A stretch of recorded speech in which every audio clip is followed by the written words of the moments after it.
Año 1054, Constantinopla. El sol de mediodía atraviesa los vitrales de Santa Sofía, iluminando columnas que han presenciado siglos de historia, oración y poder. Los fieles asisten en silencio a la divina liturgia. Es un día como tantos otros, hasta que un visitante inesperado rompe la rutina sagrada. Un hombre avanza por la nave central. No dice una palabra. Camina con paso firme hacia el altar, ignorando miradas de asombro y desconcierto. Al llegar, se detiene. Con gesto ceremonioso, coloca un documento sobre el altar. Luego gira y se marcha sin mirar atrás. Ese documento era una bula de excomunión, una sentencia espiritual, un acto cargado de siglos de tensión contenida. Y con ese gesto silencioso, pero demoledor, la Iglesia cristiana se dividió. Por un lado, el mundo católico, con sede en Roma, encabezado por el Papa. Por el otro, el mundo ortodoxo, centrado en Constantinopla, guiado por sus patriarcas. Un solo Cristo, un solo Evangelio, pero dos caminos irreconciliables. ¿Qué pudo ser tan grave para romper una fe compartida? El catolicismo y la ortodoxia comparten los mismos orígenes: los apóstoles, el Nuevo Testamento, el credo, los concilios iniciales e incluso los mártires. Pero algo profundo, complejo y acumulativo los fue separando lentamente. Lo que ocurrió en 1054 no fue un accidente ni un arrebato. Fue el resultado de siglos de tensiones, diferencias y heridas no sanadas. La pregunta es inevitable: ¿cómo se rompe una fe que parecía indivisible? Este video es un viaje a través de 1000 años de historia. Un relato que explora cómo las lenguas, los imperios, las teologías y los egos construyeron un muro invisible entre Oriente y Occidente. Un muro que, en muchos sentidos, sigue existiendo hoy. De comunidades dispersas a centros de poder. En los primeros siglos, la Iglesia cristiana no tenía una única sede. Era una red de comunidades unidas por la fe en Cristo, pero dispersas en todo el Mediterráneo. Los obispos de las ciudades más importantes, Jerusalén, Antioquía, Alejandría, Roma, gozaban de respeto, pero ninguno tenía supremacía total. Todo cambió cuando el emperador Constantino, en el siglo IV, legalizó el cristianismo con el Edicto de Milán. La fe pasó de ser perseguida a convertirse en columna espiritual del Imperio Romano. Y con eso, nació una nueva realidad eclesiástica: la Iglesia institucionalizada. Constantinopla, fundada como la nueva capital imperial, comenzó a disputar influencia con Roma. Así emergieron dos polos: Roma, antigua capital de Occidente, guardiana de la tradición petrina; Constantinopla, el nuevo Roma, centro vibrante del Imperio bizantino. No era aún un conflicto abierto, pero la rivalidad era latente, alimentada por prestigios cruzados, diferencias culturales y visiones teológicas que comenzaban a alejarse, diferencias lingüísticas o mundos distintos. Uno de los elementos más visibles y más subestimados de la separación fue el idioma. En Occidente, el latín dominaba la liturgia, el derecho y la organización eclesiástica. En Oriente, el griego era la lengua de la filosofía, de la teología y de la oración. Pero no era solo un asunto de palabras. Cada lengua llevaba consigo una forma de pensar. El latín promovía estructuras jurídicas, definiciones claras, una visión más legalista. El griego favorecía la contemplación, el misterio, la teología especulativa. Esta diferencia afectó cómo se entendía a Dios, la salvación, la Trinidad, y con el tiempo generó errores de traducción, malentendidos doctrinales y recelos crecientes. Los obispos de Oriente ya no comprendían el latín. Los de Occidente ya no sabían griego. Las cartas se malinterpretaban. Los concilios se veían con sospecha. Así comenzó una incomprensión que no era solo lingüística, era espiritual y cultural. Dos maneras distintas de vivir la misma fe que lentamente dejaron de reconocerse mutuamente. Hay palabras que iluminan y palabras que dividen.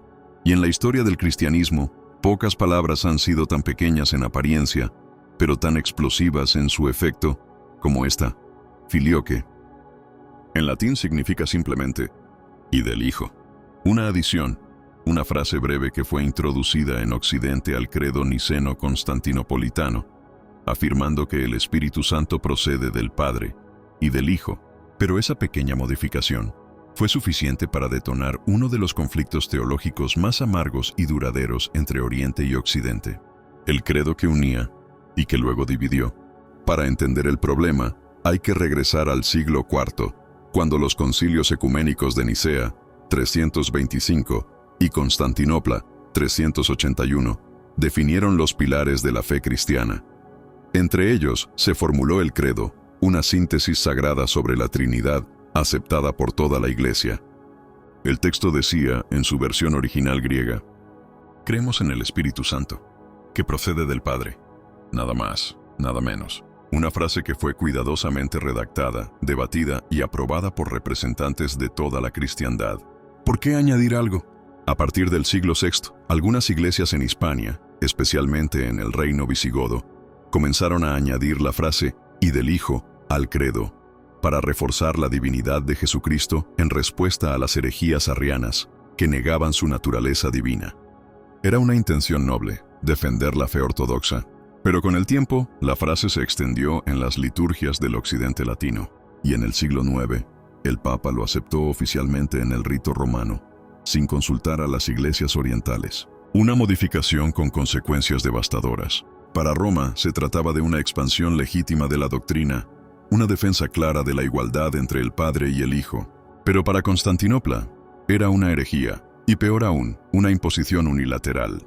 Los teólogos ortodoxos argumentaban que el Espíritu Santo procede solo del Padre, como fuente única de la divinidad. El credo no podía modificarse sin el consenso de un concilio ecuménico. Añadir el filioque alteraba el delicado equilibrio trinitario, creando confusión sobre las relaciones entre las tres personas divinas. Pero más allá de la teología, el conflicto era profundamente simbólico. Para Oriente, el filioque representaba la arrogancia de Roma, su capacidad de actuar sin escuchar al resto, de decidir por todos, de imponer cambios sin comunión. Para Occidente, era un símbolo de claridad doctrinal, pero para Oriente fue una señal de ruptura, una cuestión de autoridad espiritual. El conflicto sobre el filioque no fue solo una discusión doctrinal sobre la Trinidad, fue una pregunta explosiva. ¿Quién tiene derecho a definir la fe cristiana? ¿Un obispo? ¿Un concilio? ¿Roma sola? ¿La iglesia entera reunida como cuerpo? En Oriente, el modelo era colegiado. Las decisiones debían ser tomadas en conjunto, en sínodo, como reflejo de la unidad trinitaria. En Occidente, el papado comenzaba a afirmarse como autoridad doctrinal final, con derecho a definir dogmas y modificar incluso los textos litúrgicos más sagrados. Así, lo que comenzó como una diferencia técnica sobre la procesión del Espíritu, se convirtió en una batalla por el alma de la Iglesia. El eco del filioque a lo largo de los siglos, el filioque se volvió el símbolo por excelencia de la ruptura. Durante siglos fue un tema recurrente en las polémicas, las disputas doctrinales y los intentos de reunificación. En el Concilio de León, 1274, los delegados orientales fueron presionados para aceptar el filioque.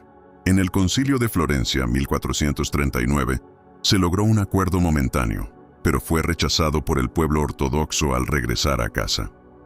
Hasta hoy, la Iglesia ortodoxa se niega a recitar el filioque, considerándolo una alteración ilegítima del símbolo de la fe. Y aunque en los últimos tiempos el Vaticano ha mostrado apertura, permitiendo por ejemplo que el credo se recite sin el filioque en diálogos ecuménicos, la herida doctrinal permanece. Reflexión final de esta sección.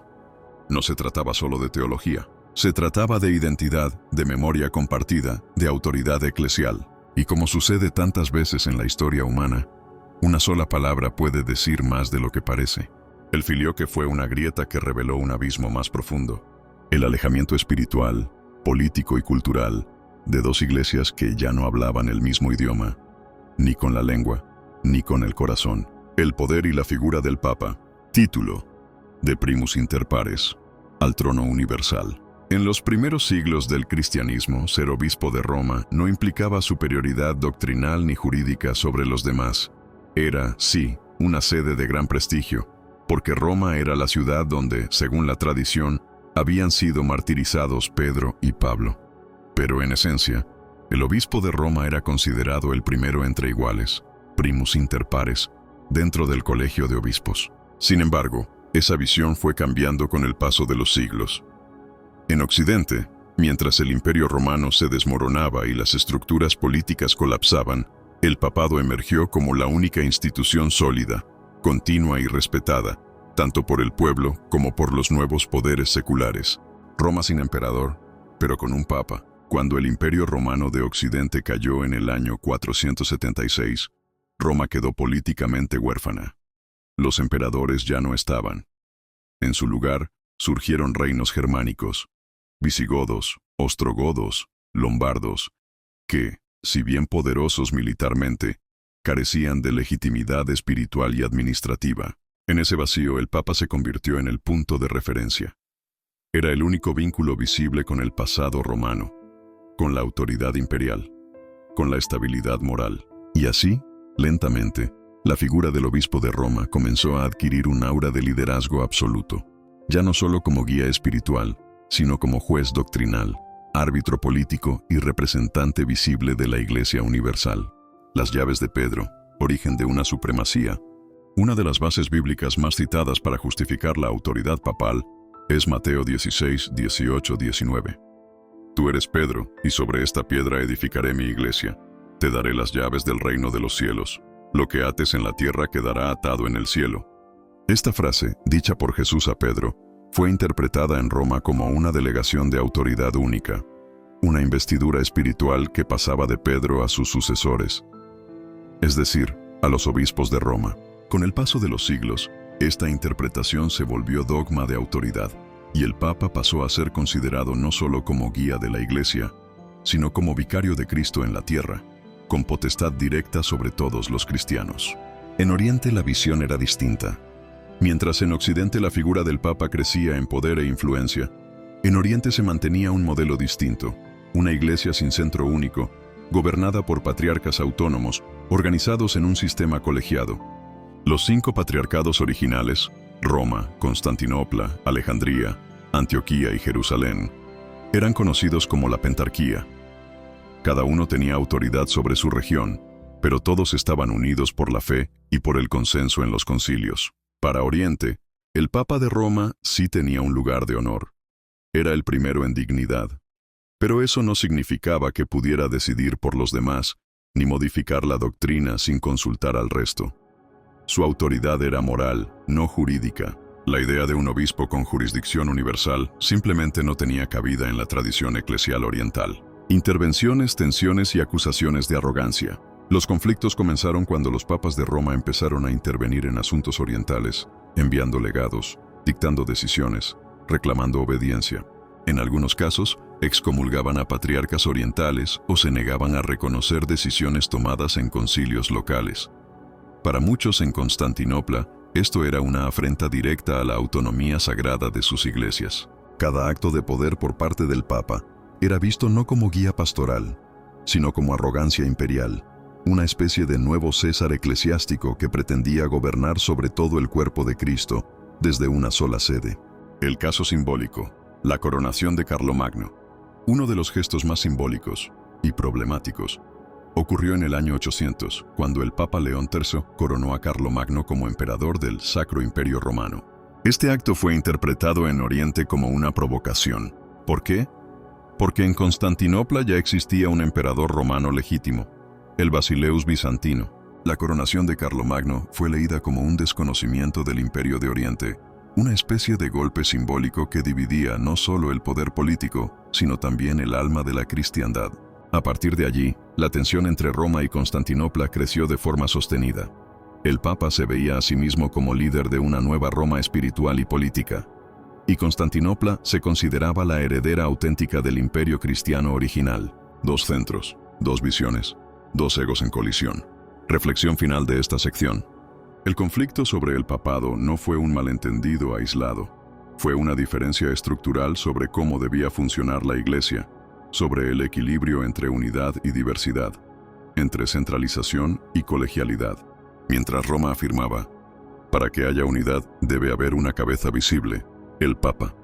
Constantinopla respondía, la verdadera unidad nace del consenso entre iguales, no de la imposición de uno sobre los demás.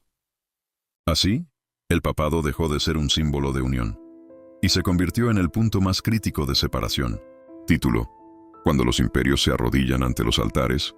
Detrás de cada gran conflicto religioso en la historia, suele haber una compleja red de intereses políticos, rivalidades territoriales y ambiciones de poder.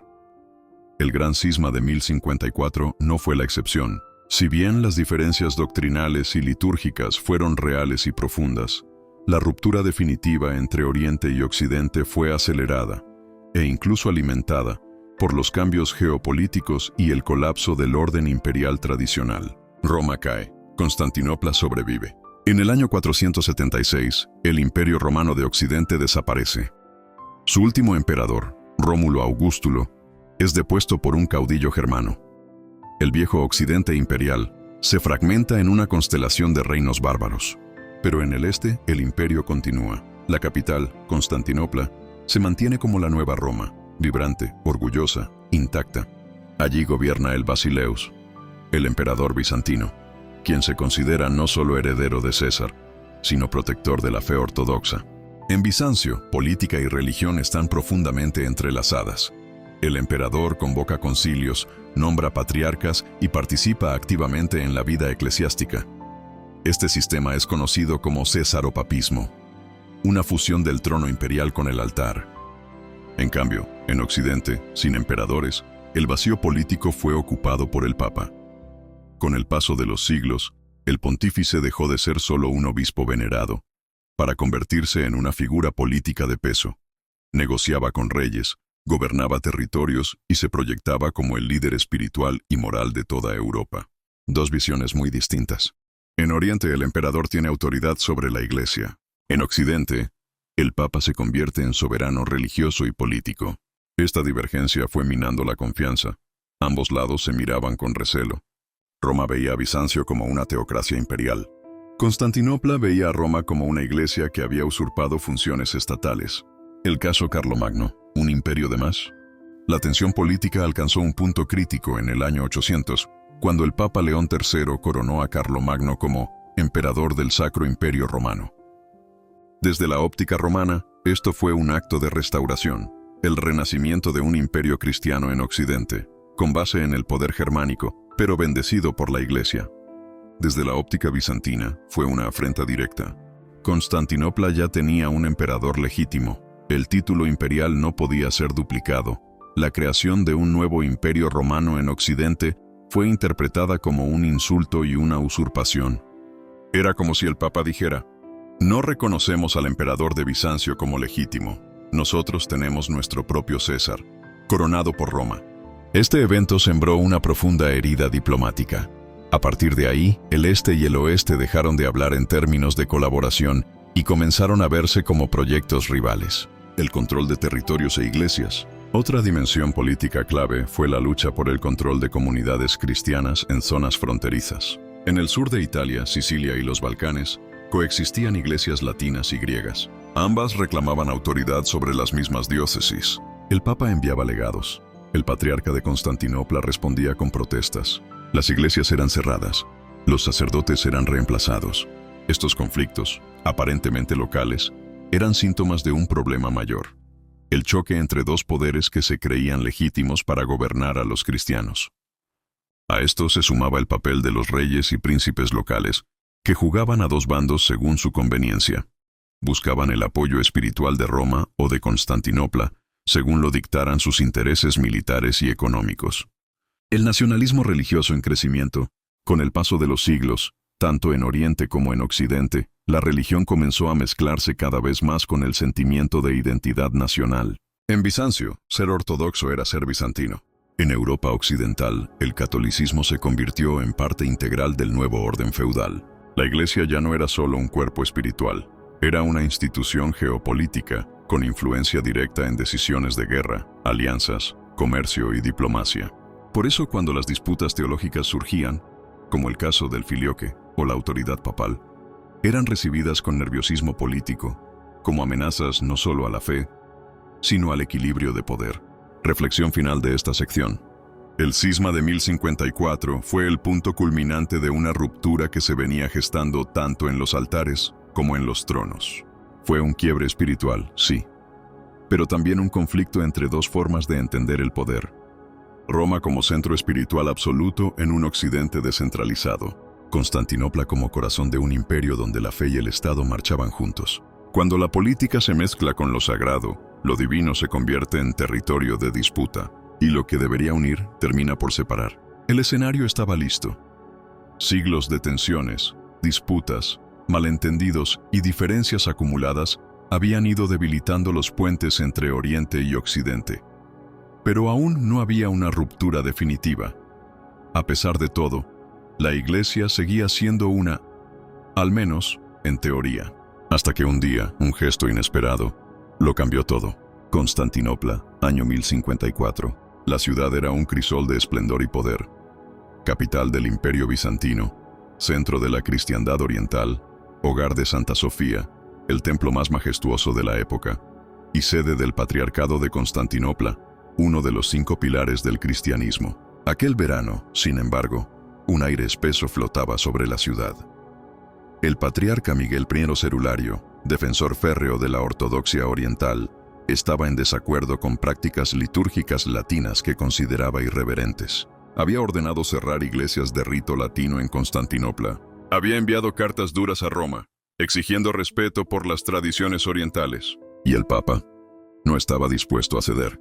La delegación papal, desde Roma, el Papa León IX, envió una delegación a Constantinopla con la misión de resolver los conflictos. Al frente iba un hombre inflexible, el cardenal Humberto de Silva Candida. Humberto llevaba en sus manos una bula papal y en su corazón una convicción absoluta. El Papa era la máxima autoridad sobre toda la cristiandad. No había espacio para medias tintas ni compromisos. Pero el diálogo fracasó antes de comenzar. Humberto exigía obediencia al Papa. Cerulario exigía respeto por la autonomía oriental. Las posiciones eran irreconciliables. La cortesía diplomática se transformó en frialdad. El entendimiento en silencio hostil. El 16 de julio de 1054, Santa Sofía estaba en plena liturgia. El templo estaba lleno de fieles, sacerdotes, cantos y luces. Y de pronto ocurrió lo impensable. El cardenal Humberto avanzó por la nave central del templo, ignorando protocolos, ignorando la sacralidad del momento. Llegó hasta el altar, sacó un pergamino, lo colocó sobre el altar. Era la bula de excomunión contra el patriarca Miguel Cerulario, un documento que lo declaraba hereje, cismático y excomulgado de la Iglesia de Cristo. Acto seguido, sin pronunciar palabra, Humberto se dio la vuelta y abandonó el templo. Fue un gesto frío, calculado, devastador. Un silencio que partió la historia de la Iglesia en dos. La respuesta oriental. Días después, el patriarca convocó a su propio sínodo y respondió con la misma moneda. Excomulgó a Humberto y a sus acompañantes, no al Papa directamente, pero el mensaje era claro. Roma ya no era vista como el centro indiscutido del cristianismo. Curiosamente, el Papa León IX ya había muerto semanas antes. Técnicamente la bula estaba firmada por un pontífice fallecido, pero el daño ya estaba hecho. Lo simbólico superó lo formal. La herida quedó abierta. ¿Se pensaba que era definitivo? Probablemente no. Ni Roma ni Constantinopla imaginaron en ese momento que estaban inaugurando un cisma de más de 1000 años. Ambos lados pensaban que podrían reconciliarse con el tiempo, pero las tensiones acumuladas lo impidieron. Las heridas se infectaron. Los resentimientos crecieron. Las diferencias teológicas y políticas se endurecieron, y lo que había sido una excomunión local se convirtió en la ruptura definitiva de la unidad cristiana. Más que una ruptura institucional, este no fue solo un divorcio administrativo, fue una división espiritual, un reflejo de dos visiones del cristianismo que ya no podían entenderse ni hablar el mismo idioma espiritual. Roma veía la unidad como obediencia al Papa. Constantinopla la entendía como comunión sin supremacía. Roma creía en una autoridad central. Oriente confiaba en el consenso de patriarcas. Roma valoraba la claridad jurídica. Oriente, el misterio de la fe. Dos iglesias, un mismo Cristo, pero caminos que ya no se cruzaban. Reflexión final de esta sección.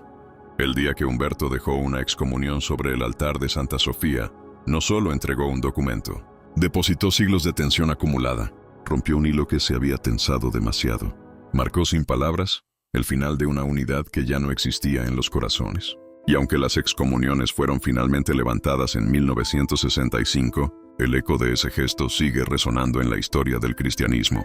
Un recordatorio de que las divisiones espirituales no siempre comienzan con gritos, sino con silencios que se convierten en abismos. Tras el dramático evento de 1054, la unidad formal de la Iglesia cristiana quedó rota. Pero no estalló una guerra. No hubo cruzadas entre Roma y Constantinopla. Lo que siguió fue, más bien, una separación silenciosa, prolongada y profundamente vivida. Durante siglos el catolicismo y la ortodoxia caminaron en paralelo. pero ya no juntos. Cada rama continuó desarrollando su teología, su espiritualidad y su organización según sus propios principios. Lo que una vez fue una fe compartida, se convirtió en dos tradiciones distintas, aunque aún hermanas en muchos aspectos. Roma, jerarquía, centralización, expansión. La Iglesia de Occidente, la Iglesia Católica Romana, reforzó su estructura jerárquica. El Papa se consolidó como autoridad suprema sobre todos los obispos, y su figura fue dotada con atributos doctrinales que antes no eran universales. En 1870, el Concilio Vaticano I definió el dogma de la infalibilidad papal, la idea de que el Papa, cuando habla ex cátedra sobre fe o moral, no puede errar. La Iglesia Católica desarrolló una estructura piramidal con una autoridad clara y central. Esta organización le permitió un nivel de unidad y coordinación global único en el mundo religioso. Además, el catolicismo se expandió masivamente por América, Asia y África, a través de la colonización, las misiones y la diplomacia. Su capacidad de adaptación y su fuerza institucional lo convirtieron en una potencia religiosa mundial. Oriente, autonomía, tradición y misticismo. Mientras tanto, las iglesias ortodoxas siguieron un camino distinto. En vez de una figura suprema única, mantuvieron un sistema de patriarcados autónomos. Cada iglesia nacional, como la rusa, la griega, la serbia, la georgiana, tiene su propio patriarca o arzobispo principal. Ninguno tiene autoridad absoluta sobre los demás. La unidad se basa en la doctrina común, la liturgia compartida y la fidelidad a los 7 primeros concilios ecuménicos. La ortodoxia conserva una fuerte conexión con la tradición litúrgica antigua. Sus misas, llamadas divinas liturgias, están impregnadas de simbolismo, cantos, iconos, incienso y un sentido de lo sagrado profundamente contemplativo. A diferencia del catolicismo, no ha experimentado grandes reformas internas como el Concilio Vaticano II. En cambio, se define por su continuidad histórica, casi sin interrupciones, desde los primeros siglos del cristianismo. Mismas raíces, diferencias vivas.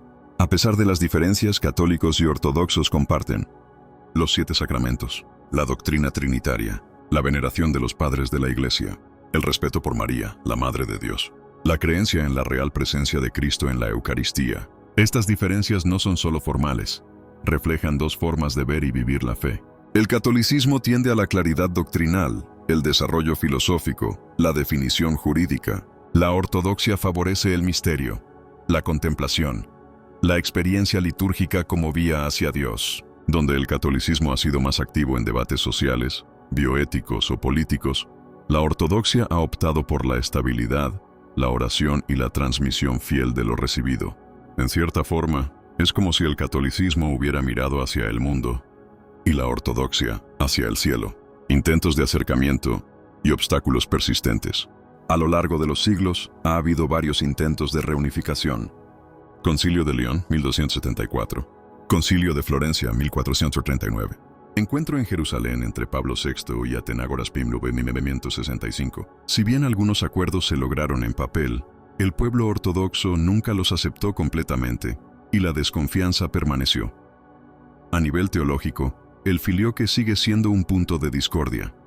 A nivel institucional, la figura del Papa como líder universal es aún inaceptable para la ortodoxia. No obstante, el diálogo ecuménico continúa. Hoy, católicos y ortodoxos comparten acciones sociales, oración conjunta y un deseo de comprensión mutua. Pero la unidad plena aún parece lejana. Reflexión final de esta sección. El cisma de 1054 no solo separó iglesias, separó visiones del cristianismo. Una convocación universal, jurídica, evangelizadora. Otra convocación ancestral, contemplativa, litúrgica. Ambas aman a Cristo. Ambas guardan el mismo evangelio. Ambas han derramado sangre por la fe. Y sin embargo, aún caminan por senderos distintos, como hermanos que dejaron de hablarse, pero que en el fondo nunca dejaron de mirar al mismo cielo. Durante siglos, la división entre católicos y ortodoxos fue vista como irreversible. Las heridas parecían demasiado profundas, las diferencias insalvables, la historia demasiado cargada de orgullo, dolor y mutua incomprensión. Y sin embargo, algo empezó a cambiar. Jerusalén, 1965, un gesto inesperado. El 5 de enero de 1964, en un lugar cargado de simbolismo, Jerusalén, se produjo un gesto que muchos consideraron un milagro silencioso. El Papa Pablo VI y el patriarca Atenágoras I de Constantinopla se encontraron cara a cara, se abrazaron, oraron juntos, hablaron no como enemigos, sino como hermanos. Un año después, en 1965, ambos levantaron oficialmente las excomuniones recíprocas impuestas en 1054. Después de más de 900 años, se dio el primer paso. No fue la reunificación, pero sí el fin de la hostilidad formal. Fue una señal, una grieta en el muro, una luz encendida en medio de la larga noche de la división. El diálogo ecuménico, lento pero firme. Desde entonces se han dado pasos importantes. Comisiones de diálogo teológico entre católicos y ortodoxos, declaraciones conjuntas sobre temas de fe, moral y defensa de la dignidad humana, participación mutua en celebraciones litúrgicas y actos simbólicos, encuentros históricos, como el del Papa Francisco con el patriarca Bartolomé I en Estambul y Jerusalén. A pesar de los avances, la unidad plena aún no ha llegado. Persisten diferencias teológicas y sobre todo eclesiológicas. ¿Puede existir una iglesia una sin un papa con autoridad suprema? ¿Puede haber comunión sin uniformidad? ¿Debe la unidad ser restauración o reconciliación en la diversidad? Son preguntas complejas. Pero lo importante es que por primera vez en siglos ya no se descartan, se dialogan. Un camino que exige memoria, humildad y paciencia. La reconciliación no es un acto instantáneo, es un proceso. Y como todo proceso auténtico requiere reconocer el dolor del otro, aceptar que no todo se puede imponer, sanar heridas sin borrar la historia, valorar la verdad sin aplastar al hermano. Católicos y ortodoxos, al reencontrarse, están redescubriendo que la unidad no exige que todos piensen igual, sino que compartan el mismo amor por Cristo, por la verdad y por la Iglesia. Reflexión espiritual. La unidad como testimonio. Jesús en su última oración antes de ser entregado dijo: Padre, que todos sean uno, para que el mundo crea. Juan 17:21. No pidió estructuras, ni fórmulas doctrinales, ni tratados diplomáticos. Pidió unidad de corazón, unidad en el amor, unidad como signo viviente de que Dios habita entre nosotros. Hoy el mundo observa a las iglesias, ve sus divisiones, y se pregunta, ¿dónde está el mensaje de reconciliación? ¿Dónde la humildad, el perdón, el ejemplo? Tal vez la verdadera evangelización comience cuando las iglesias vuelvan a reconocerse no como rivales, sino como ramas de un mismo árbol, profundamente enraizado en Cristo. Diferentes, pero no enemigos. A más de 1000 años del cisma, católicos y ortodoxos comparten mucho más de lo que los separa. El Evangelio, los sacramentos, la devoción a los santos, el respeto a la tradición, el deseo de santidad. Las diferencias son reales, sí, pero también lo es el anhelo de comunión, presente en miles de creyentes que, sin ser teólogos, entienden que la unidad no es una amenaza, sino una promesa. Cierre narrativo. El gran cisma no fue solo una página oscura de la historia, fue una lección. Una advertencia sobre lo que ocurre cuando el orgullo, el poder y el miedo dominan sobre el amor, el servicio y la humildad. Hoy, más que nunca, el mundo necesita puentes, no muros. Diálogo, no gritos. Escucha, no imposición. Y quizás, al mirar al pasado con ojos limpios, podamos construir un futuro donde las diferencias no sean ruptura, sino riqueza compartida. Final con llamada a la acción. Gracias por acompañarnos en este viaje por uno de los capítulos más determinantes y aún inconclusos de la historia cristiana. Si este video te ha hecho reflexionar, dale me gusta, compártelo y suscríbete a nuestro canal. Encuentra en la descripción enlaces a más recursos sobre la historia del cristianismo. Y cuéntanos en los comentarios, ¿crees que algún día veremos la reunificación de las iglesias? ¿Qué opinas sobre las causas del cisma? Porque conocer el pasado es el primer paso para sanar el presente.